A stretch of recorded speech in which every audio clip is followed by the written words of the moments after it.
Hello and welcome to the 13th video lecture of Principles of Marketing Semester 1 Module number 1.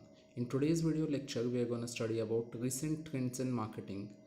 Now what are the things that are happening in marketing? What are the new things that are happening in marketing? So if you see nowadays there are a lot of things that are happening in marketing, a lot of things that are being changed, especially with the introduction of technology, with the introduction of social media. Things are getting changed. There is a lot of difference between how marketing used to happen earlier and how it is happening today. So let us see what are the new things that have come up in marketing these days. Now if you want to see what are the new things that have come in marketing, these are e-business, telemarketing, mobile business or m-business, green marketing, relationship marketing, retailing, virtual marketing. Now retailing is something that was happening even earlier, but an organized retailing that is increasing many folds in India in recent times is something that is very new and unique. Now let us understand these terms one by one. In your syllabus only definitions of these terms are there, but I shall give you some explanation also so that you can understand why what are these and you can appreciate the improvement or recent trends that are there in marketing. So let us start one by one. So the first thing that we can very easily see is e-business. So what is e-business? E-business stands for electronic business. Now what is this electronic business? Electronic business, shortly known as e-business, is basically the online presence of any business. So suppose if the business is present online, that is if it is available on internet, on any website or any platform on the internet, then it is said to be e-business. That is, the company is involved itself into e-business or electronic business. Now if we see, there are many types of e-businesses, but broadly these can be classified into two main categories. That is, the first one is pure play e-business kind of things. Now what is this pure play business? Now pure play business stands for those businesses which or it means those businesses which have only online presence. There are many such companies which have only online presence. They do not have any stores, they do not have any physical stores. For example, Lenskart initially used to have only online presence. They did not have any stores as such. Nowadays you can find some stores in Belgaum itself. You have two stores of Lenskart, but now though they have this brick and mortar stores, initially when they started off as only online business, and hence this type of business model which has only e-business is no, or only stores which are there on internet, that is e-stores. These are known as pure play. They have only electronic existence. For example, some of the hotel booking happens. See how marketing happens of hotel, it happens only on internet. So this becomes an example of pure play strategy used in marketing by e-businesses, where they have marketing done only on websites. Now the second type of thing or type of e-business that we can see is brick and click. As the name suggests, brick means uh, brick, which is used to construct the house. In Marathi we call it as vit, in a Kannada ittangi. So what happens here is brick and mortar. So that is the physical stores. Mortar means the cement and the mixture of sand. So the physical stores also are there, where which are your, that is offices are there throughout India or various parts of the state, and marketing happens through these stores also. Along with these stores you have some websites, platforms over internet where you try to market your products and services also. So these have presence, both physical presence also is there, whereas online presence is also there. So these are known as brick and click. Now what are the advantages of e-business? There are many advantages of e-business. The first one, and which is very common and easy to understand, is it is easy to set up a e-business. Now I've said that it is easy to set up a e-business. You have to just register your business. You have to get a GST tin, and then Sitting at home itself, you can start any e-business provided you have an internet connection, you have a device, that is a laptop or a computer or maybe even a mobile phone, and maybe a platform, maybe a website of your own if possible, or else you can also market using social media. So it is easy to set up. Now you do not need to find out any store for you to rent out. You do not need any store, physical store, where you have to pay monthly rent as such. Second one is a second advantage what we can think of is it is quite cheaper than traditional stores. Yes, it is very cheaper because monthly rents are not there. You do not need to pay for your employees as such. You do not need to maintain the store, physical store. Always carrying a physical store or having a physical store is much more costlier than a online store. So it is much more cheaper compared to the traditional business stores, that is the brick and mortar store. And the most important advantage which I feel in today's world we have with respect to e-business is that it does not has any geographical boundaries as such. You can sell your products to any customer. So suppose if you have a store and you are selling say dress material in that store, so which are the people, which do you think, who are the people that will come to your shop? These are people only in and around the Belgaum city area. These people will come to your store.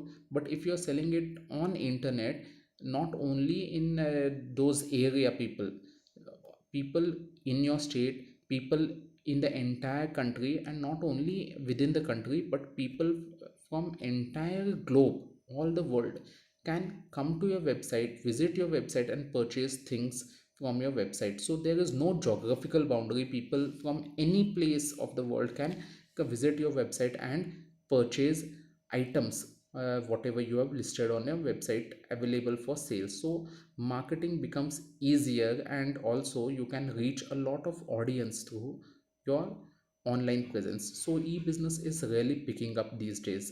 Now there are certain issues or limitations also of e-businesses. First and foremost is that it lacks personal touch. That is, you cannot meet your customers face to face. You cannot find uh, what are their difficulties. You cannot resolve it very quickly, and more importantly the customers cannot touch and feel the product. For example, dress material itself, if you start a shop of dress material on website, you have only presence on internet, then you can only post photos or maybe some videos of the dress material what you want to sell. The customers will seeing that they will order it. So there is but such kind of items which are there actually need touch and feel. You need to feel the fabric, you need to see the fabric, you need to see the actual color. Many times in photographs the actual color and the color in the photograph varies. So what happens is there might be some dissatisfaction with the customer if they feel that what they have received is not exactly what they had ordered. So there is lack of personal touch. Also there are a lot of security issues also. For example, your password might be hacked, there might be an online fraud or scam that might come your way when you are paying through a payment gateway or a UPI or on any third party websites. So there are a lot of issues with respect to e-businesses, but we have to tackle e-business because that is the way forward. Many businesses are thriving on e-business. Many people are going ahead using e-businesses, and you have to have your footprints in internet also, on internet also, so that you can have a wide array of customers. The second important or recent trends in marketing is telemarketing. Now what is telemarketing? As the name suggests, telemarketing. So telemarketing means telephone, we can say, marketing. But it's not only telephone. Telemarketing is direct marketing of goods or services to potential customers over telephone. It may be over internet or fax. So all these three things you have to consider. Not only telephone, it can happen, it is a direct marketing, and direct marketing can happen through telephone, internet or fax machines. If you see all these machines, whether it is fax machine, if you have seen a fax machine, it is more like a xerox machine only, portable photocopying machine. it is attached always to a telephone line. Similarly, if you have seen a broadband line, that is to get internet, you have a broadband connection that also is connected to the telephone line. So basically all these are connected to the telephone lines, whether it is a fax machine or whether it uh, is a photocopying machine. All these are connected to the telephone, and hence they for all these three together form the telemarketing, that is telephone. They are connected to the telephone and hence they form part of telemarketing. Now I've said that telemarketing is direct marketing of goods or services to potential customers using telephone, internet or fax machine. So what is direct marketing? Direct marketing is when you directly try to market your products to the ultimate consumer. Like for example, you may receive a phone directly on your mobile phone. You may receive a call on your mobile phone. That is direct marketing. Now it is different from advertising. Remember, the advertising doesn't come directly to you. Suppose if you receive by post an advertisement, then that is a direct marketing because it is directed towards a specific person only, right? In all this, whether it is internet, whether you receive emails, whether you receive your WhatsApp messages, whether anything on the Telegram or Snapchat, Insta, direct messages, also the DMs on Insta profiles. So these all are examples of direct marketing. Whether you receive an SMS on your mobile, so these are direct marketing. So all these come under telemarketing. But these days telemarketing also, you can see that a lot of telemarketing people are using people, that is employees, which are who are humans, to call people and tell about the product, market about the product and get some lead generation. But many times what we are seeing is, because of automation, especially where repeated task is there, they are going for robocalls. Now what are these robocalls or automated calls? You might have called sometimes call centers, especially it is used in call centers where a lot of repeated tasks are there. So when you call your call center, when you give a call to a call center and the person there receives the call. In fact, there won't be any person. Whenever the call gets connected, you listen to these kind of things. Welcome to Airtel Telecall Center, call center. ಕನ್ನಡಕ್ಕಾಗಿ ವಂದನು ಒತ್ತಿರಿ. For information in English dial 2. For Hindi में जानकारी के लिए 3 दबाइए, and so on. So these kind of things are automated calls. They are already pre-recorded and kept.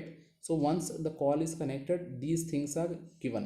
For example, if you have certain products and you want your customers to come uh, and call and get information, you can have various pre-recorded messages for them, and based upon whatever they dial on their keypad, the information can be displayed, so it can be the recording of that information can be made available to them over phone.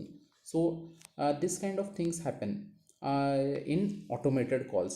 So in telemarketing, that is, which is a direct marketing thing, which can come through messages or social media or directly on telephone, as I've said, it can be operated directly by a person who is sitting there, that is the employee of the company, and he can call and he can message you, or it can happen through robos also, that is robocalls or automated calls.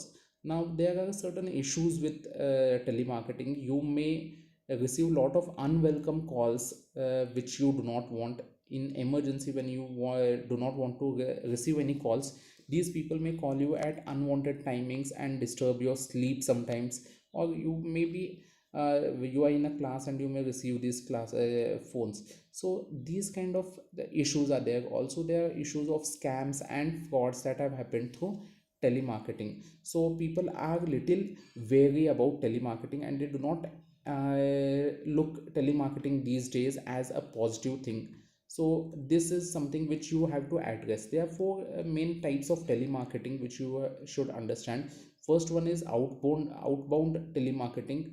The second one is inbound telemarketing. The third one is lead generation telemarketing, and the fourth one is sales telemarketing. Now what is this outbound telemarketing? Outbound telemarketing stands for cold calling. Now what is cold calling?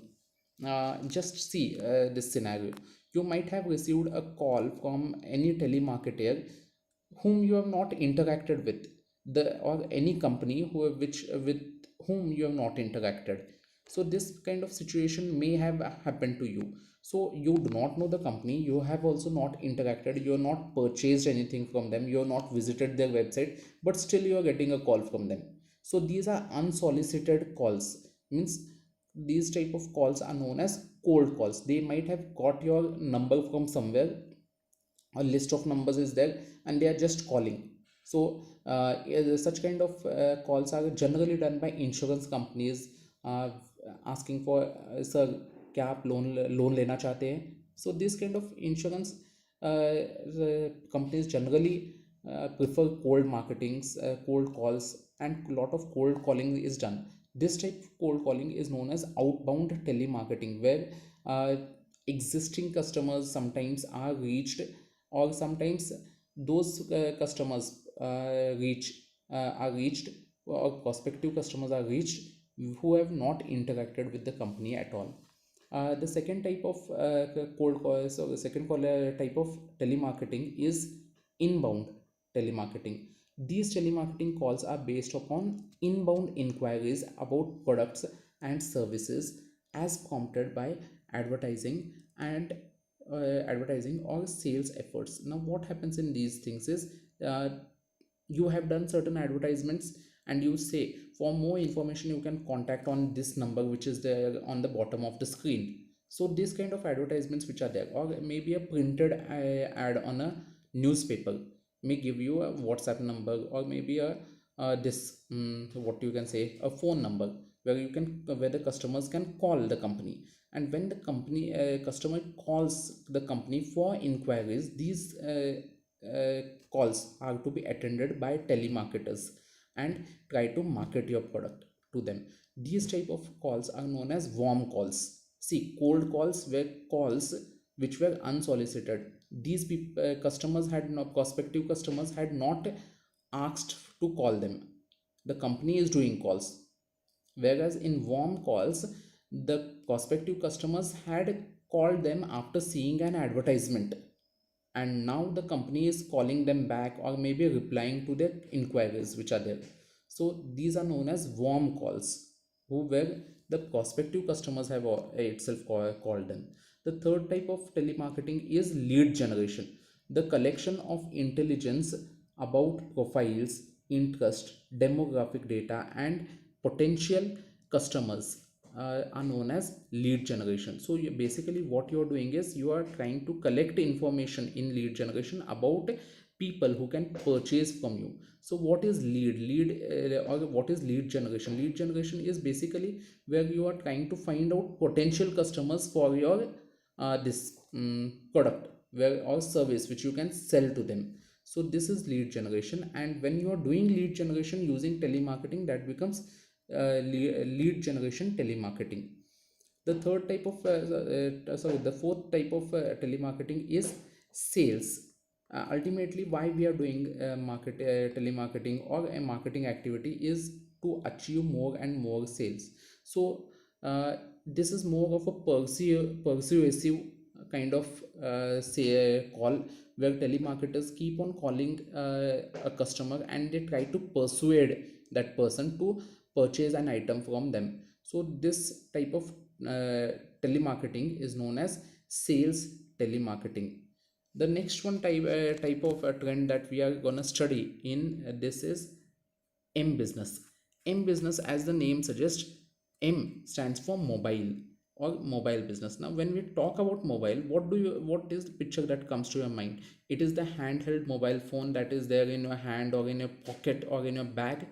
No, it's not only more that thing. Yes, it includes that, but it also includes some other things. What are those things? It may include any mobile thing. Mobile, what is the meaning of mobile? Mobile means anything that you can take from one place to the other place, anything that is not fixed. Fixed landline, as you know, the one that is connected to the wire at your home, is a fixed landline. On the other hand, there you have mobile. So mobile is any device, any telecommunication device that is connected to the internet, that may be connected to telecommunication network, and it can be transferred from one place to the other place. So you have lot of such device, even your pager sometimes, or some other device which can work as a mobile device, means a device that can move from one place to other place. So if you're doing a business using such kind of devices, then it is known as mobile business or m business. It refers to new business models enabled by the extensive deployment of mobile phones and wireless technologies and devices, for example Bluetooth or UPIs, payment gateways, or smartphones, and by the inherent mobility of most people's working lifestyles or work styles. So all these things, if you consider together, that is because of the work styles or because of the work life of people are now interested to go for involve themselves into businesses where they can do business on the go. That is, while traveling also they can do business. So this can happen only when you have a laptop instead of a computer desktop. You have a smartphone, or you have pre-installed apps. You have installed apps, and through apps you can generate certain leads, or you can do business. So these are some of the recent trends that we are discussing today. For some other trends that are there, like green marketing, relationship marketing, retailing, virtual marketing, we shall take in the next class. So right now we shall end today's lecture here itself.